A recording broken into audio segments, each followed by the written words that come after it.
Hello friends, welcome back to Yasin food diaries. ఈరోజు వీడియోలో ఘుమఘుమలాడే సాంబార్ పొడిని ఇంట్లోనే ఎలా ప్రిపేర్ చేసుకోవాలో చూపించబోతున్నానండి. నేను చెప్పే మెజర్మెంట్స్ని ఫాలో అవ్వండి. పర్ఫెక్ట్గా సాంబార్ పొడిని ఇంట్లోనే ప్రిపేర్ చేసుకోవచ్చు. ఇలా చేసుకున్న సాంబార్ పొడితో మనం సాంబార్ కనుక ప్రిపేర్ చేసుకుంటే టేస్ట్ సూపర్గా ఉంటుంది. ఇలా ఒక్కసారి ఇంట్లోనే సాంబార్ పొడిని చేసుకుని ఒక బాక్స్లోకి స్టోర్ చేసుకుంటే 6 to 8 months దాకా ఫ్రెష్గా ఉంటుంది.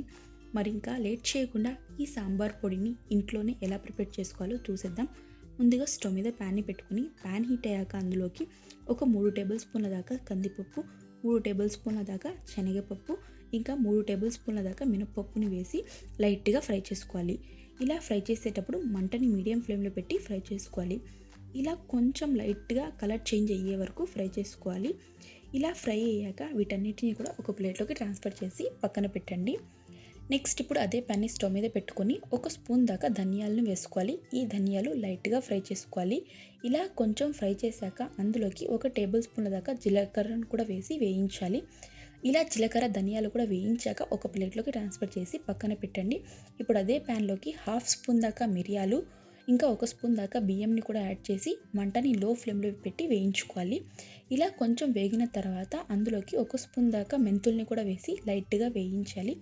వీటన్నిటిని కూడా ఒక ప్లేట్లోకి ట్రాన్స్ఫర్ చేసి పక్కన పెట్టుకోండి.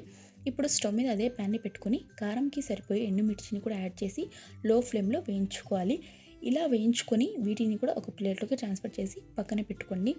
తర్వాత అదే ప్యాన్లోకి గుప్పెడు కరివేపాకును కూడా వేసి క్రిస్పీగా అయ్యే వరకు ఫ్రై చేసుకోవాలి.